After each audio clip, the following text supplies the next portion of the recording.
Why did you make the suggestion to Jamie to go inside the school today? I was planning to murder him.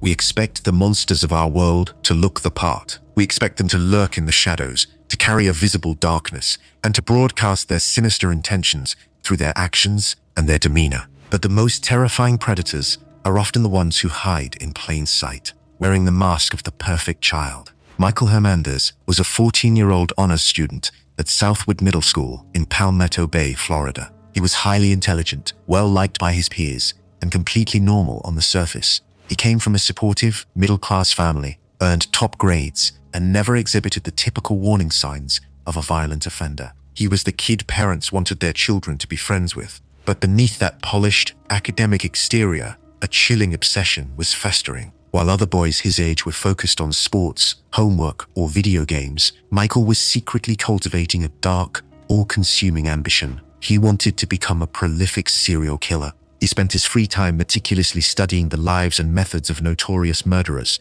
treating their biographies like instructional manuals. He kept a secret, handwritten journal inside his school backpack. This notebook was a dark manifesto where he documented his descent into madness and laid out a step-by-step business plan for mass murder. His motive went far beyond a simple, morbid fascination. Michael believed he was operating on a divine mandate. He wrote that he was on a mission from God to cleanse the earth of people he deemed unworthy, impure, or simply annoying. He created a hit list of individuals he needed to eliminate to initiate his new life. He specifically chose his two closest friends, Jaime Goff and Andre Martin, to be his first victims. He selected them for a terrifyingly mundane reason. He thought they were too happy. Their cheerful dispositions irritated him, and that was enough to condemn them to death in his mind. His grand plan was to murder his friends at school, steal his father's car, flee the Miami area, and travel to other cities to continue his cleansing as a full-fledged roaming serial killer. The morning of February 3rd, 2004, began like any ordinary Tuesday at Southwood Middle School. The hallways hummed with the energy of hundreds of teenagers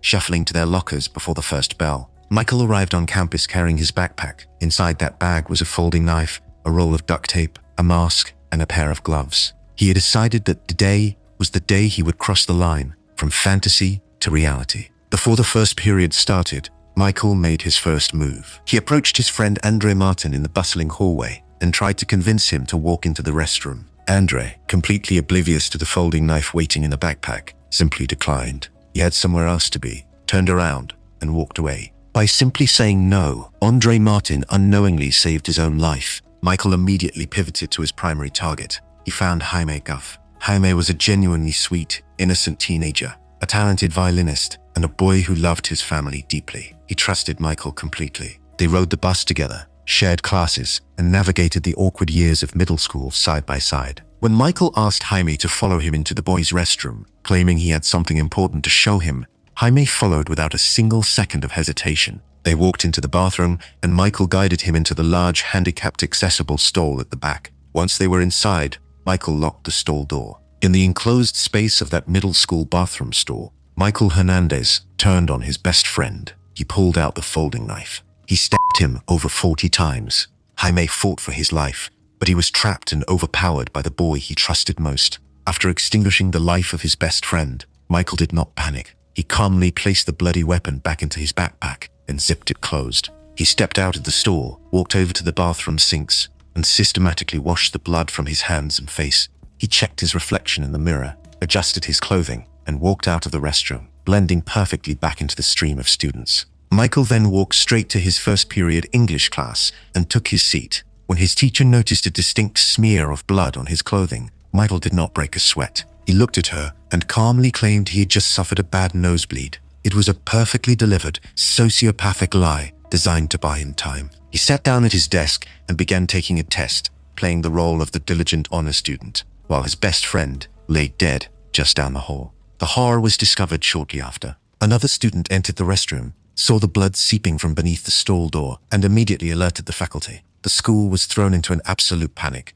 Administrators initiated a hard lockdown. Frantic parents rushed to the school gates, desperate to know if their children were safe. Inside the classrooms, students huddled together in fear. Right in the middle of that lockdown, sitting quietly among his terrified classmates, was Michael. The nosebleed excuse completely fell apart once investigators secured the scene and began interviewing students. Police pulled Michael aside and searched his backpack. The contents confirmed their worst nightmare. They found the heavily stained folding knife, the mask, the gloves, and the handwritten manifesto. Michael was taken into custody. During his taped police interrogation, he remained terrifyingly stoic. He offered no tears and no apologies. When detectives asked him exactly how he felt after killing his best friend, Michael coldly replied, "I don't know." He stated that his main emotion afterward was simply surprise regarding the sheer amount of blood the human body contained. He noted that his only real concern in the aftermath was whether or not he would get caught. The trial in 2004 captivated and horrified the nation. Michael was tried as an adult for first-degree murder. His complete lack of humanity was on full display in the courtroom. While mental health expert Dr. Harry Kropp took the stand and read the horrific bloody details of the murder out loud to the court, Michael was observed visibly smirking and laughing at the defense table. He was enjoying the show. He was convicted and sentenced to life in prison without the possibility of parole. But the story did not end there. In 2016, 12 years after the murder, changes in Supreme Court rulings regarding juvenile sentencing mandated that Michael receive a resentencing hearing. This hearing provided one of the most cinematic and powerful moments in courtroom history. Andre Martin, the friend who had refused to go into the bathroom that morning, took the stand to testify against his former friend. He did not do so as a frightened victim. He did so wearing his full Miami-Dade police uniform. Andre had chosen a career in law enforcement specifically because of the trauma of surviving Michael's hit list. He stared down the man who had planned to slaughter him, representing the ultimate triumph of justice over evil. During this resentencing hearing, prosecutors also played recordings of Michael's recent jailhouse phone calls. He had been speaking with female pen pals from behind bars. In these calls, Michael excitedly discussed infamous serial killers like Richard Ramirez, the Night Stalker. He laughed out loud about his own notoriety, discussed violent heavy metal music, and proved beyond a shadow of a doubt that he still fantasized about the violent lifestyle he had chosen at 14. Miami-Dade Circuit Judge John Schlesinger explicitly weaponized those jailhouse calls against him. The judge stated that Michael's ongoing fascination with murder and his giddy tone when discussing serial killers proved he had absolutely not been rehabilitated. He remained a profound, unyielding threat to society. The judge mandated that the life sentence remain in place, ensuring Michael would never walk free. He never did. On April 29, 2021, at the age of 31, security camera footage from the Columbia Correctional Institution captured Michael Hernandez unexpectedly collapsing to the floor. An autopsy later confirmed he died of a cardiac dysrhythmia, a failure of his own heart. The natural death permanently closed the books on the honest student who fooled everyone, taking his dark ambitions and his chilling smirk to the grave. Okay, what's the emergency? I just killed my mom and my sister. What? When a horrific crime shatters a community, the immediate human reaction is to search for red flags. We want to believe the killer was an outcast, a troublemaker, or someone with a long documented history of violence. It makes us feel safe to think that monsters are easy to spot, but the most chilling predators are the ones who give us absolutely nothing to look for. In the affluent, manicured town of Aledo, Texas, Jake Evans was the exact definition of a good kid. Aledo is a wealthy, exclusive enclave just west of Fort Worth, known for its sprawling estates, pristine golf courses, and tight-knit community. Inside this bubble of privilege, 17-year-old Jake lived what appeared to be an idyllic life. He was homeschooled, isolating him from typical high school drama, and he spent his days in his family's luxurious, multi-story home. To anyone who interacted with him, Jake was a complete gentleman. He was incredibly polite, soft-spoken, and respectful to adults. He had zero history of behavioral problems, no criminal record, and no documented violent outbursts. He was a quiet, wealthy teenager who blended seamlessly into the background of his high-society neighborhood.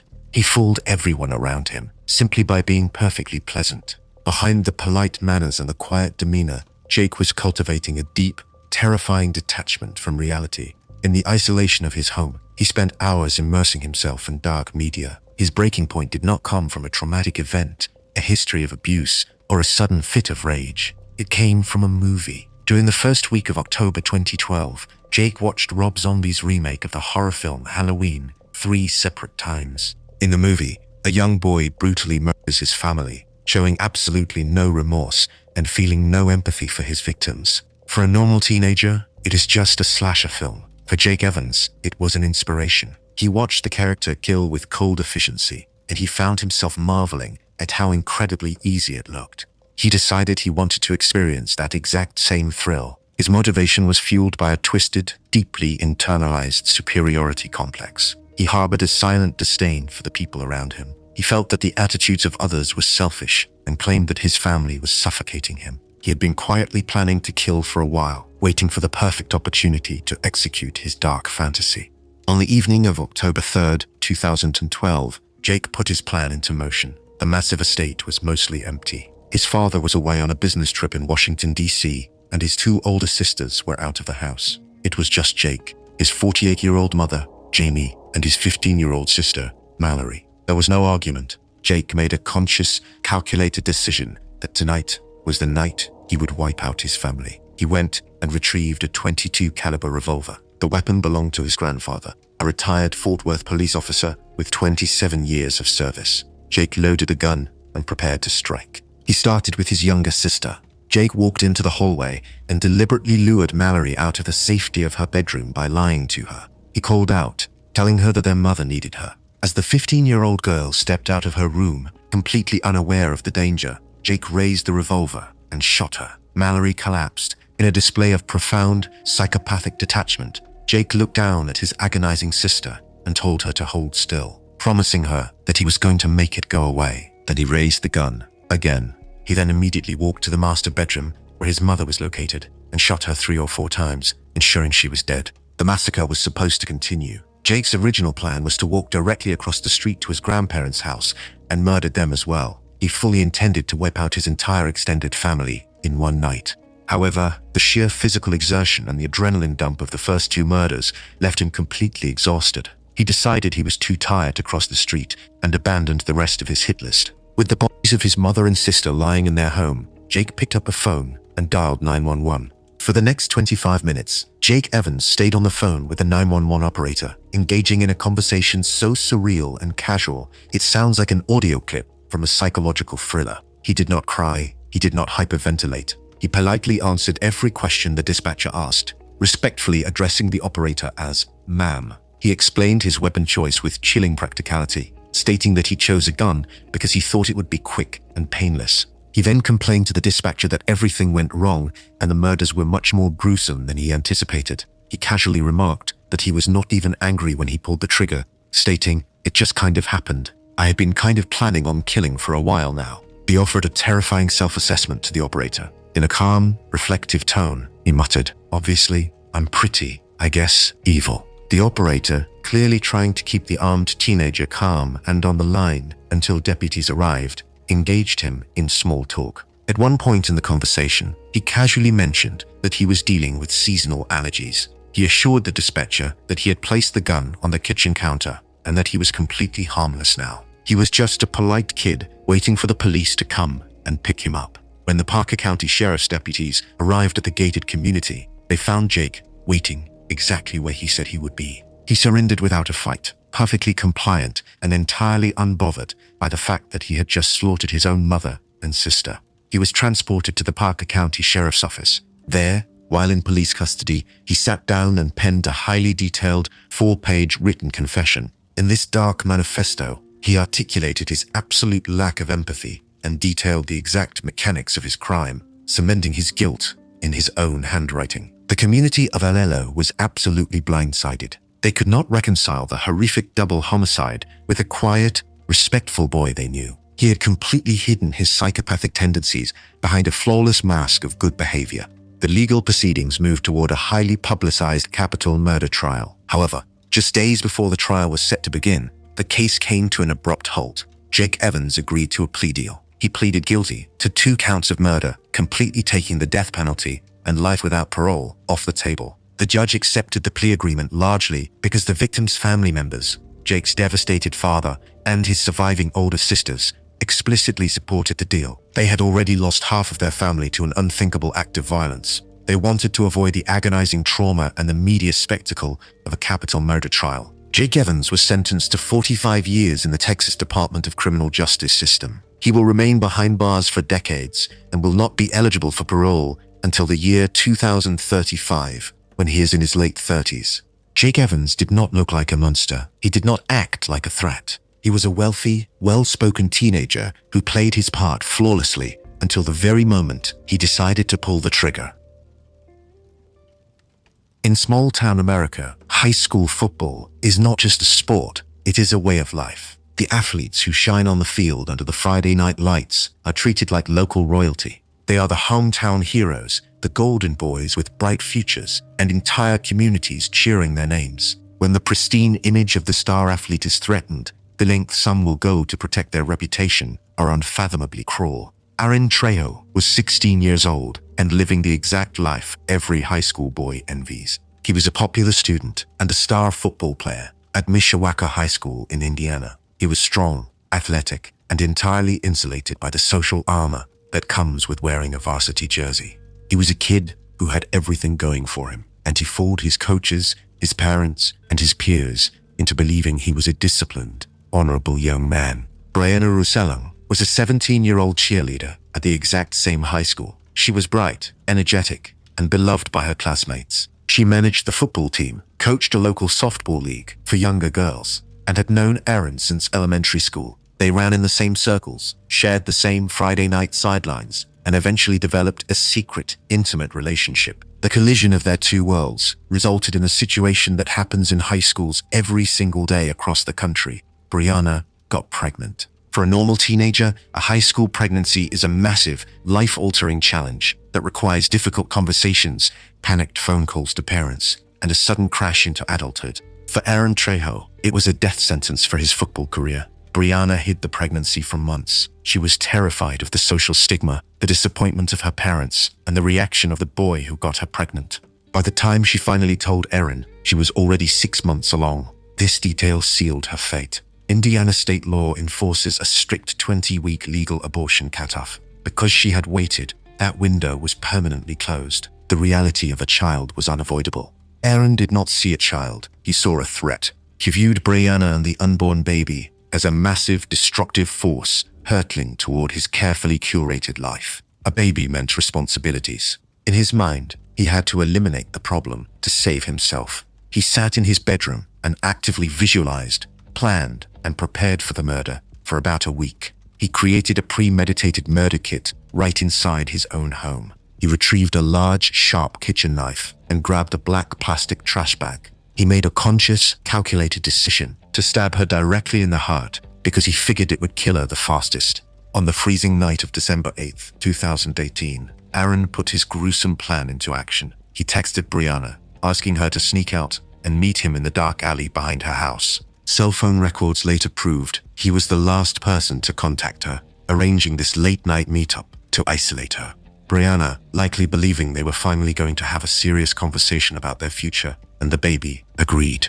She quietly slipped out of her home, wearing her jacket and scarf against the winter chill, and walked into the pitch-black alley to meet the father of her child. She trusted him. She had known him since they were children. She walked up to him in the dark, entirely defenseless. Aaron did not argue with her. He did not yell. He attacked her with terrifying brutality. Brianna collapsed in the freezing alleyway. Aaron stood over the mother of his child and felt absolutely nothing but relief. His problem was solved. He immediately transitioned into the cleanup phase of his plan. He pulled the black plastic trash bag from his pocket and placed it over her head and upper body. He then dragged her lifeless form down the alleyway, moving through the darkness until he reached the back of Pasquale Ruli's, a local Mishawaka restaurant. He hoisted her up and threw her into the restaurant's industrial dumpster. Aaron then walked several blocks to the St. Joseph River. He tossed the murder weapon and Brianna's cell phone into the freezing, rushing water, destroying the physical evidence tying him to the crime scene. He walked back home, climbed into his bed,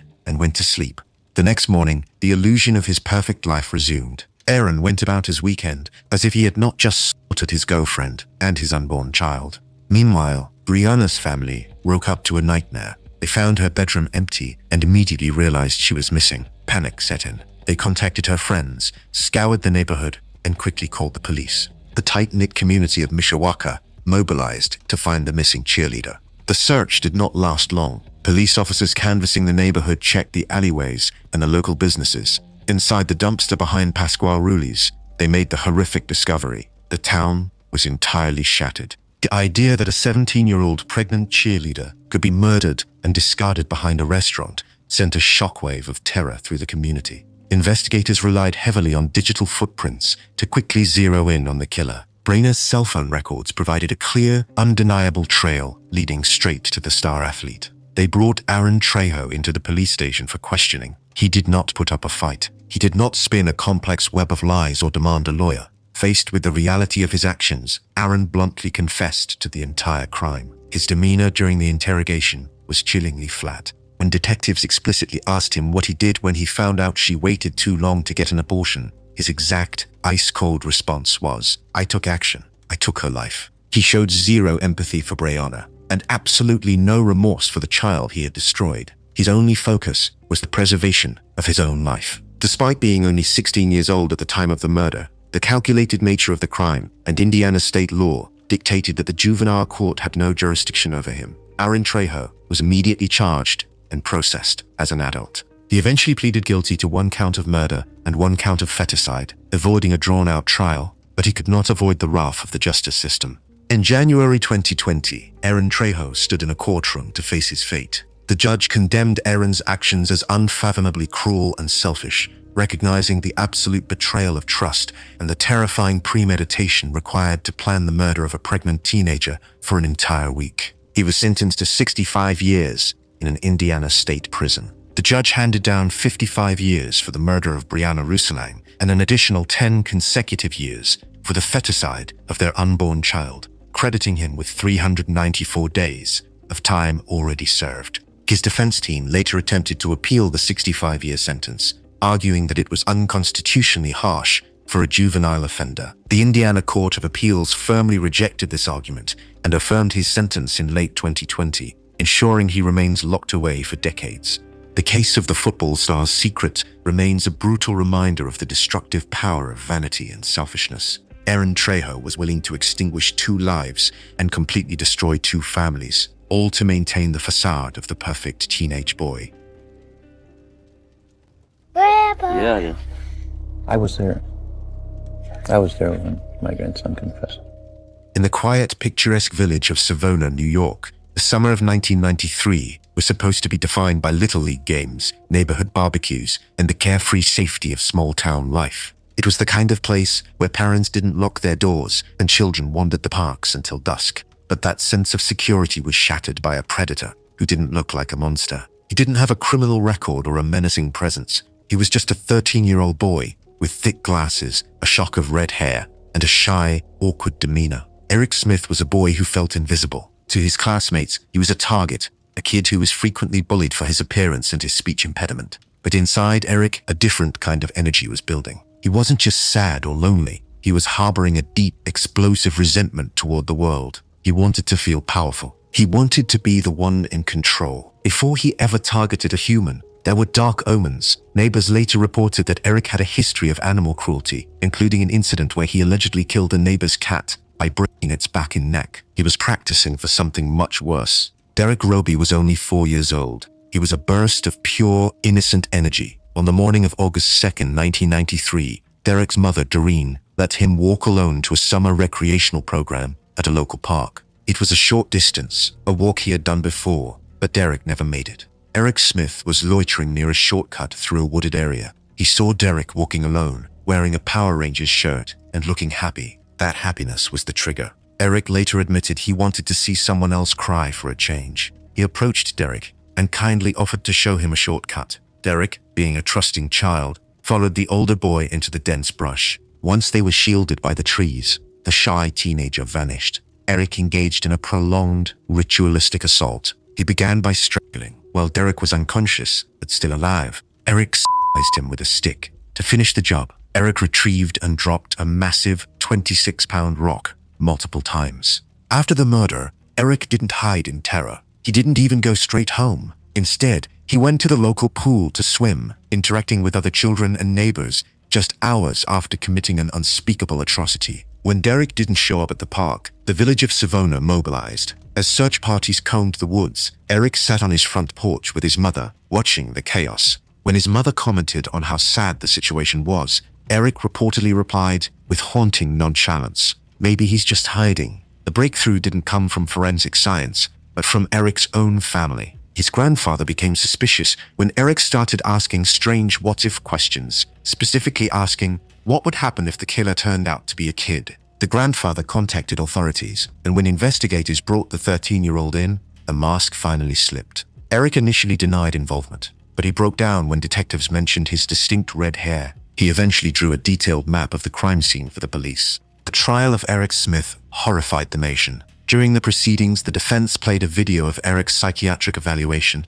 where he used a doll to mimic the act of the murder, demonstrating exactly how he dropped the rock on Derek's head.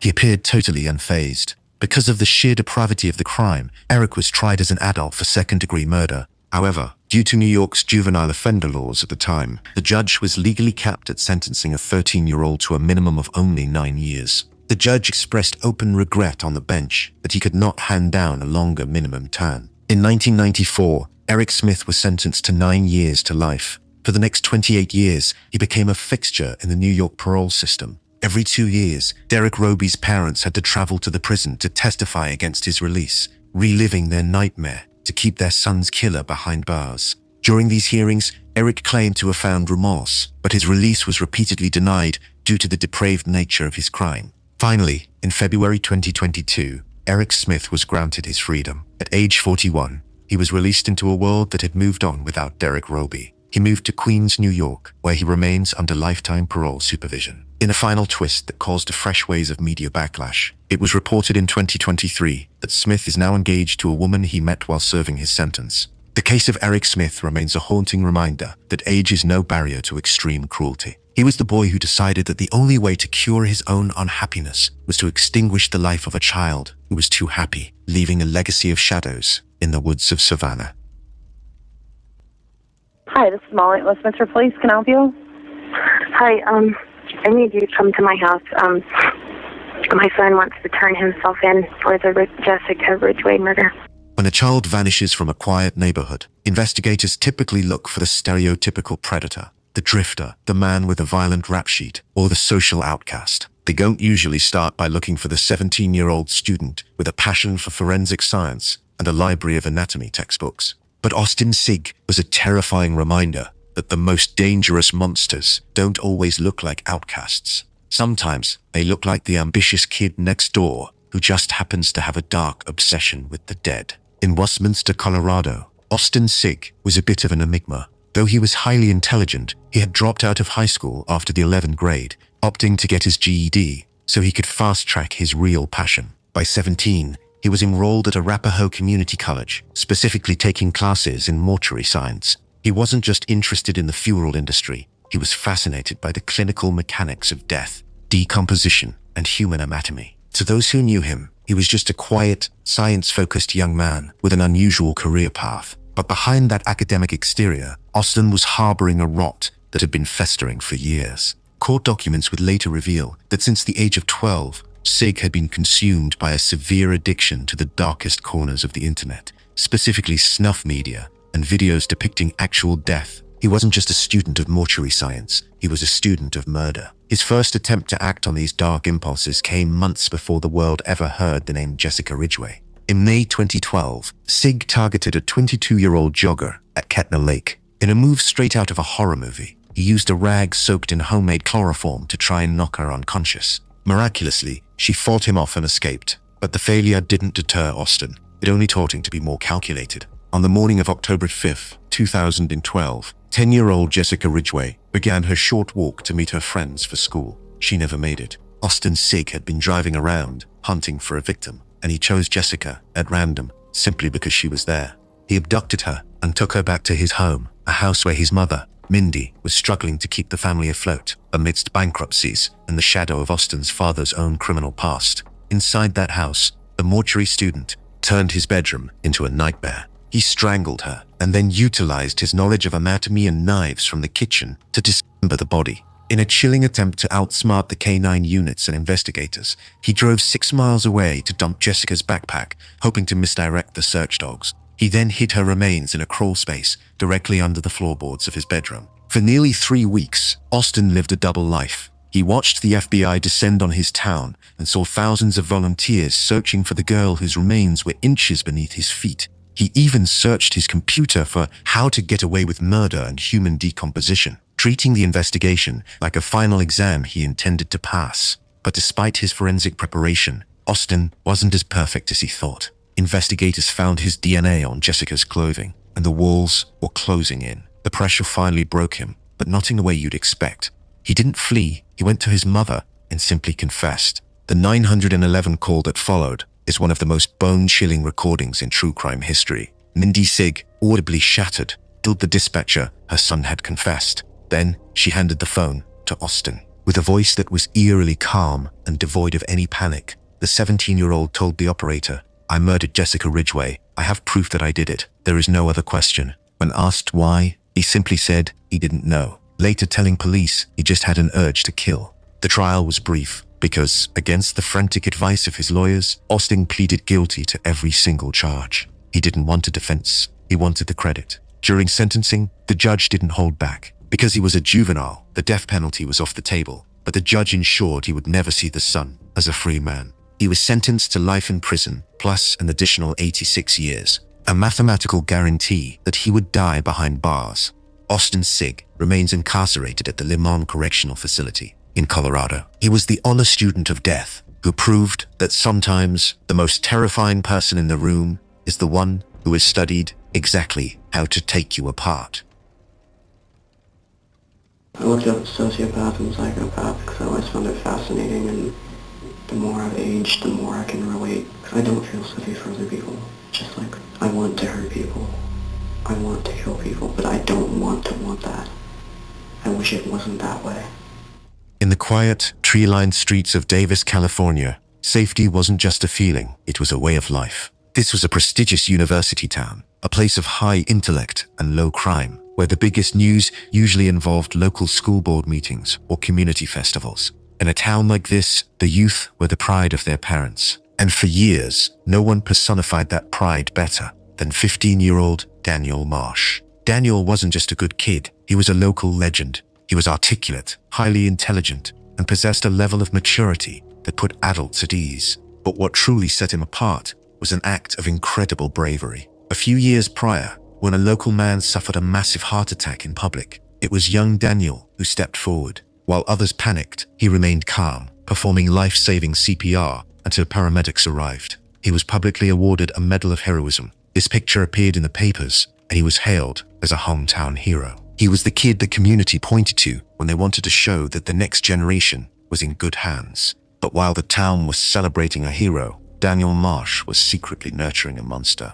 Beneath the polite smiles, Daniel was spiraling into a dark, private obsession. His transition from hero to hunter didn't happen in a vacuum. Court documents reveal a history of significant trauma, starting with his parents' contentious divorce in 2008. Daniel specifically cited his mother's affair with his former kindergarten teacher as the catalyst for his early homicidal fantasies. By 2012, those fantasies turned into a clinical obsession. He became a consumer of gore porn, spending hours watching amateur videos of real-life deaths and mutilations. He began practicing his cruelty on animals, once strangling a cat in the street and telling a friend with chilling simplicity, "I just wanted to do it." On the night of April 14, 2013, the hometown hero decided his training was complete. He spent time meticulously sharpening a knife in his bedroom, preparing for his first human project. To avoid detection, he used forensic countermeasures he'd studied online. He taped his shoes to hide the tread patterns and wore a stolen black ski mask and gloves.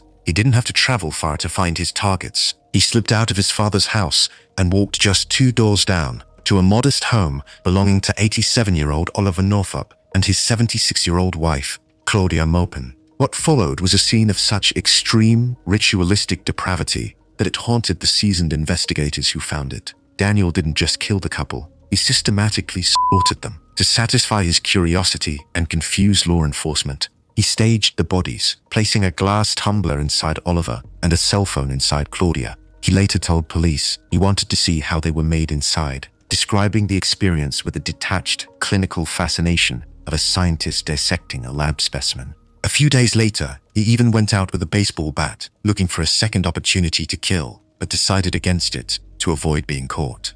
the most bone-chilling part of the Daniel Marsh case is the mask he wore afterward. For 2 months, he went about his life as a hero, while the town reeled from the double homicide. The community was terrified, convinced an outside professional hitman had invaded their sanctuary. The break in the case didn't come from a forensic mistake, but from Daniel's own ego. He bragged about the exhilarating experience to his best friend, who eventually made the agonizing choice to call the police. When detectives brought him in, they didn't find a scared teenager. They found a sexual sadist. With a self-satisfied smile, Daniel described the murders in granular detail, stating, "It felt right. It felt amazing. It felt great." He claimed he felt a state of pure happiness that lasted for weeks after the killings. His psychological profile was even more terrifying. He scored a 35.8 out of 40 on the Hare psychopathy checklist. For context, serial killer Jeffrey Dahmer only scored a 23. Even the experts weren't safe. During a pre-trial interview, he told a psychiatrist, "I'm thinking about stabbing you in the neck with a pen, crushing your head with a laptop."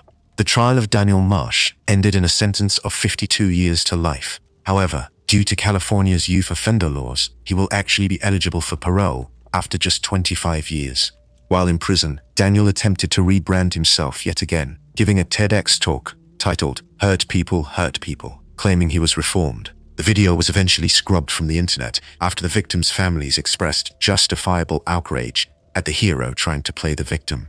As of 2026, Daniel Marsh remains at the Richard J. Donovan Correctional Facility in San Diego. He is currently scheduled for his first parole hearing in December 2036. He remains a terrifying reminder that the most polished masks can hide the darkest intentions. He was the boy who knew exactly how to save a life, only because he was so obsessed with the idea of taking one.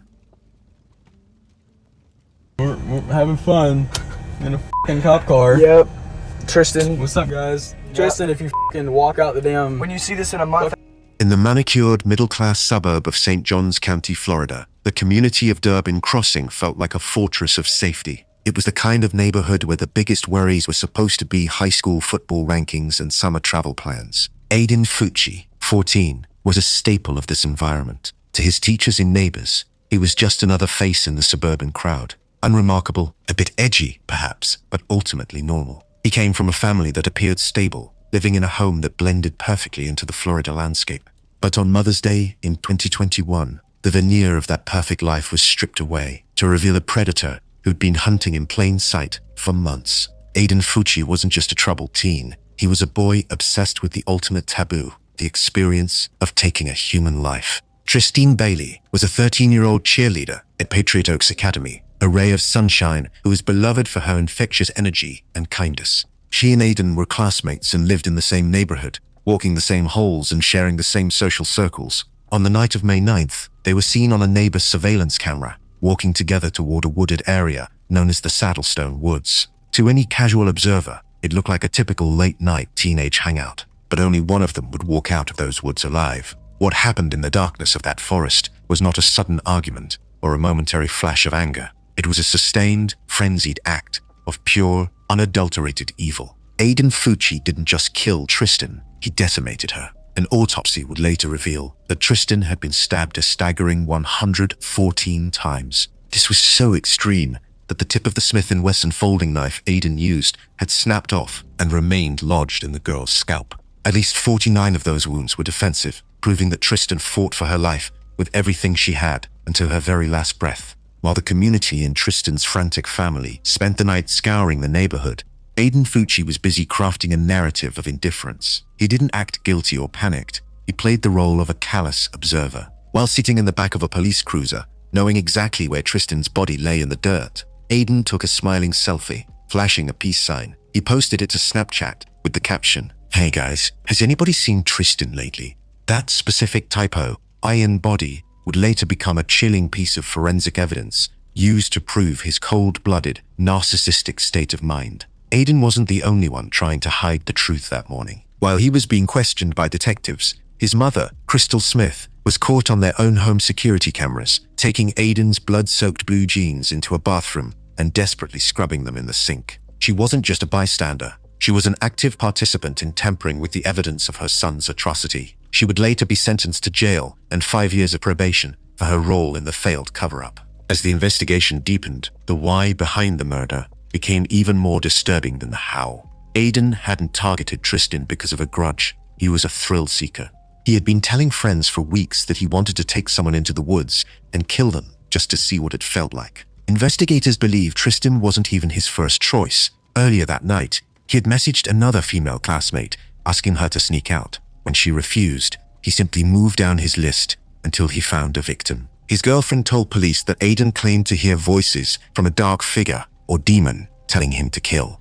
The trial was a visceral experience that forced the community to look directly into the eyes of a monster. In a moment that silenced the courtroom, Tristan's sister, Alexis, stood before the judge and dropped 114 heart-shaped stones into a glass jar, one for every time her sister was stabbed, creating a deafening visual representation of the horror Aiden had unleashed. The sound of the stones hitting the glass echoed the finality of the 114 wounds. Despite his young age, the prosecution proved that Aiden was fully aware and entirely devoid of empathy. He eventually pleaded guilty, but even behind bars, his predatory nature hasn't faded. While in jail, he threatened to kill corrections officers and their families, boasting that he would stab them and take pictures just like he did with Tristan. In March 2023, Aiden Fucci was sentenced to life in prison. Because of his age, Florida law allows for a review of his sentence after 25 years. But for now, the Snapchat killer remains locked away. As of 2026, he has been moved between facilities due to his continued violent behavior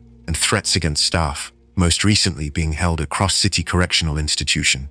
He remains a terrifying symbol of a generation where a life can be extinguished just for the sake of a viral post and a pure thrill, proving that the most dangerous person in the neighborhood is sometimes the one smiling in your selfies.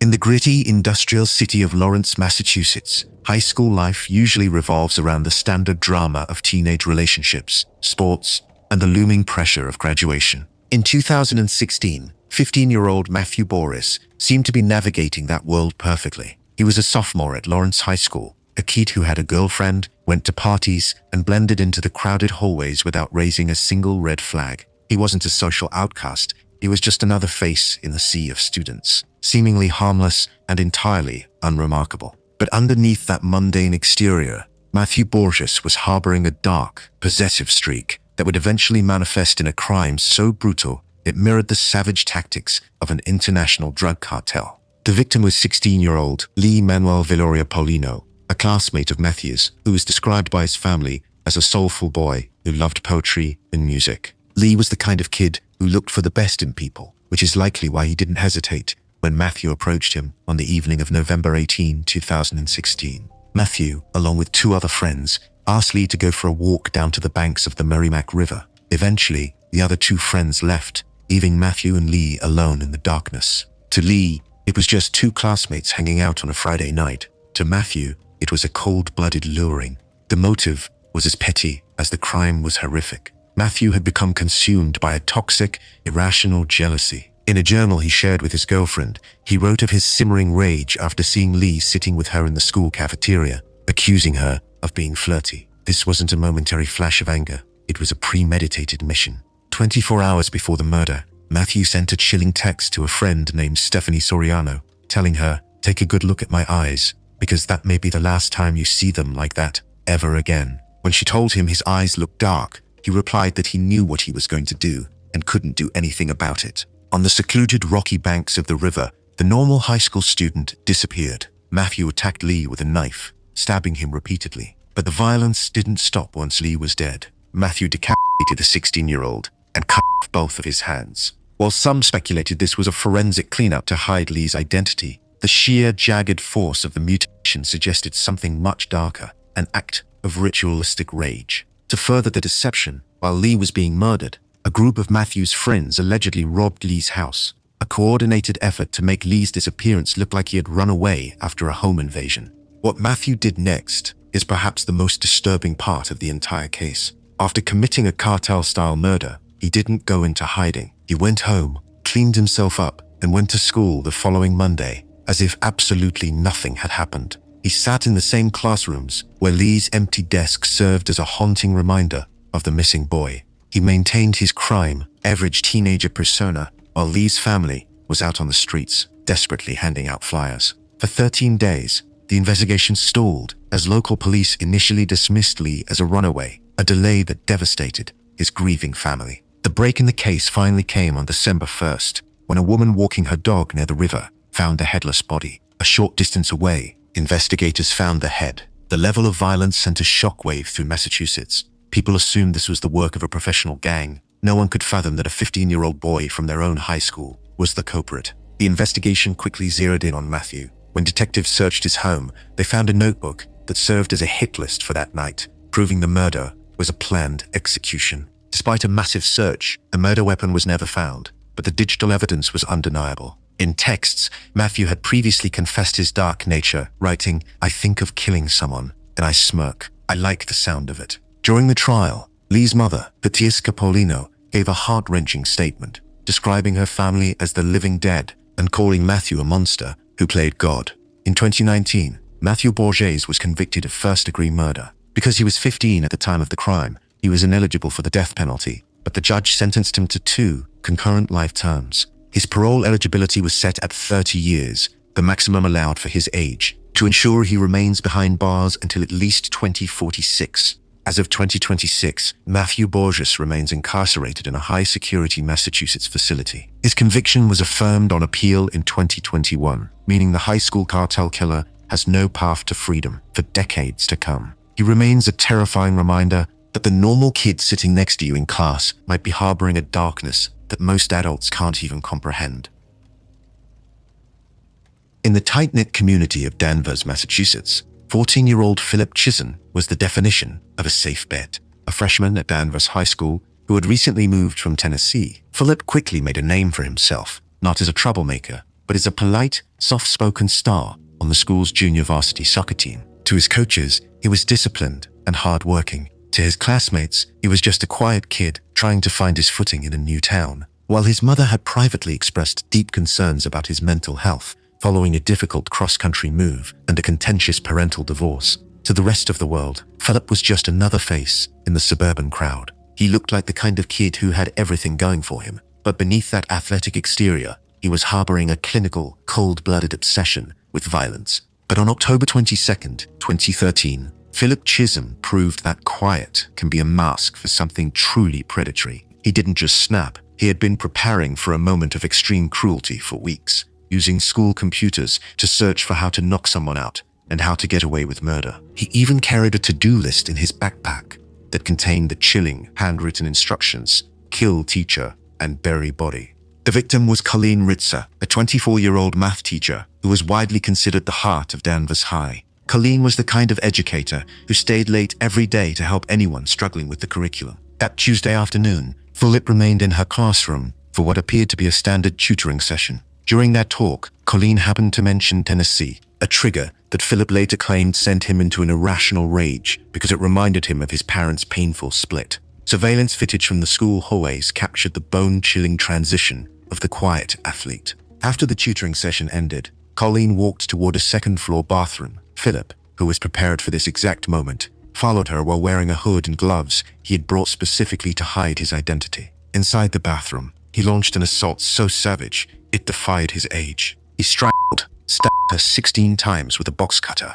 and raped her. The brutality was staggering, but his behavior after the murder was ice cold. Philip didn't panic or show signs of trauma. He went to the school's loading dock, retrieved a large recycling bin, and used it to reel his teacher's body out of the building and into a nearby wooded area. After disposing of her, he didn't go home to hide. Instead, he went on a chilling shopping spree with Colleen's stolen credit card. He bought a $400 pair of high-end headphones at an electronics store and 2 movie tickets to see the film Gravity. He even stopped at a Wendy's for a meal, sitting in a dark theater watching a movie while Colleen's frantic family was just beginning to realize she wasn't coming home. When police finally found him wandering a highway later that night, they discovered the blood on his clothes and the stolen credit card in his pocket. The mask of the quiet athlete had finally slipped, but the WTF moments were only beginning. During his 2015 trial, Philip had a massive mental breakdown in the courtroom, screaming at his lawyers that he was about to explode and refusing to return to the proceedings, forcing a temporary suspension.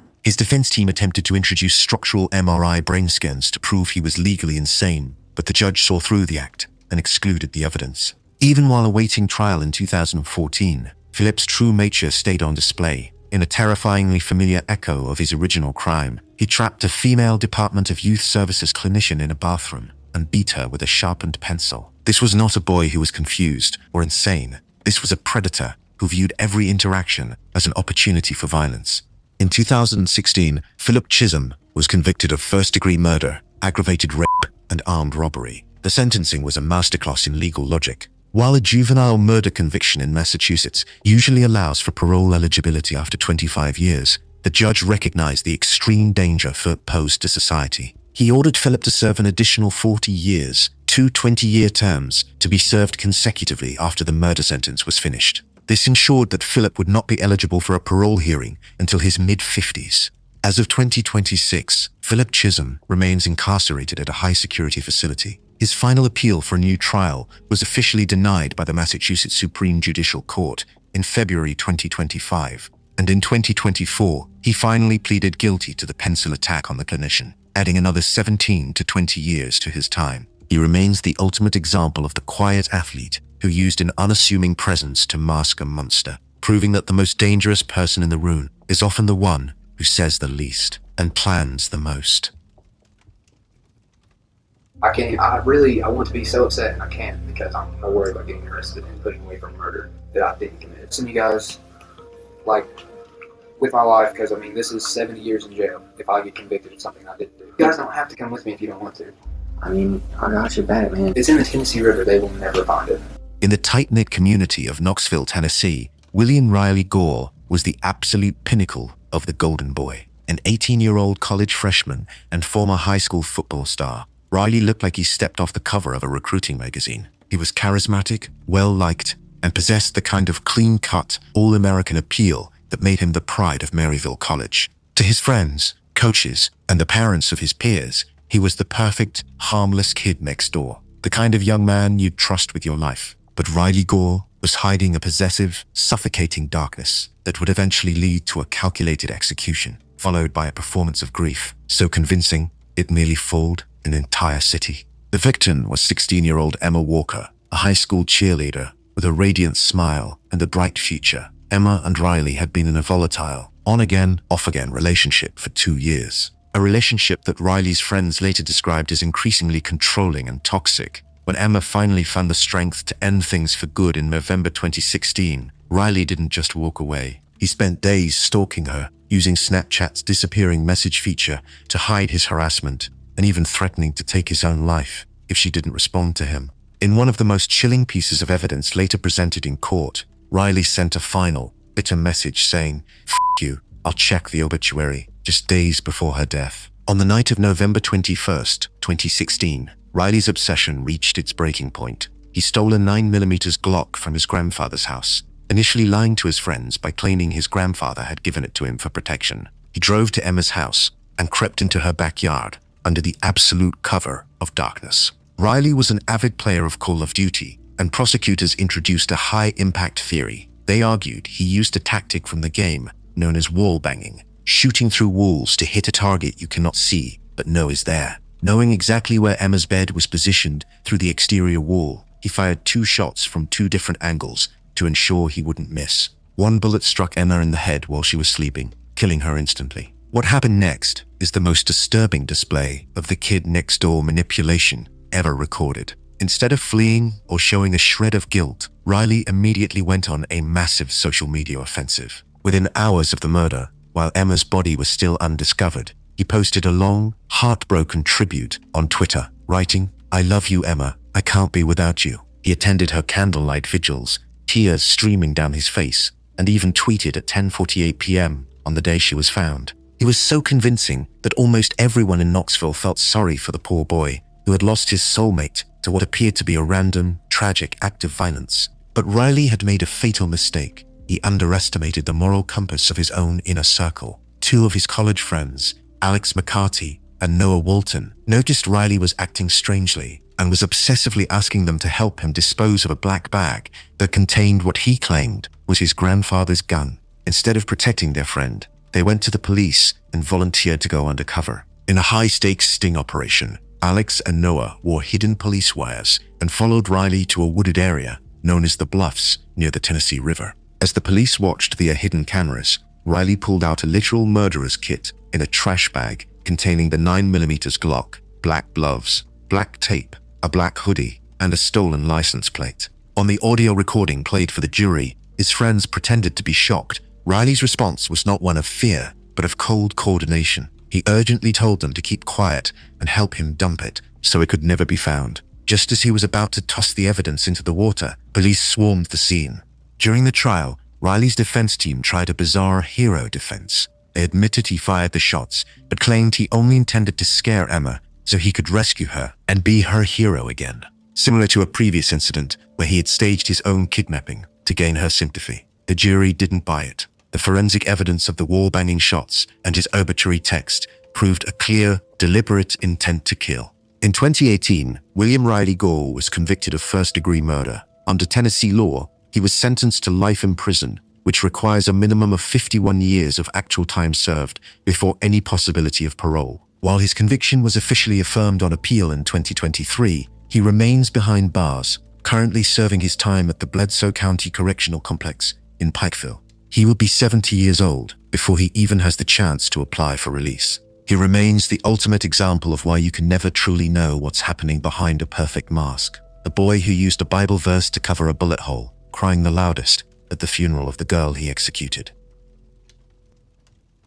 From the honor student who used a 4.0 grade to hide a monster, to the grieving boyfriend who used a Bible verse to cover a bullet hole, the stories of these 10 young men represent the ultimate betrayal of trust. They are the neighbors who hunted, the heroes who harmed, and their crimes leave a permanent scar on our understanding of human nature. They are, without question, among the most dangerous kids in prison today. If you found this exploration into these shocking cases compelling, please hit the subscribe button and turn on notifications. Share your thoughts on these stories in the comments below. Which case did you find the most disturbing?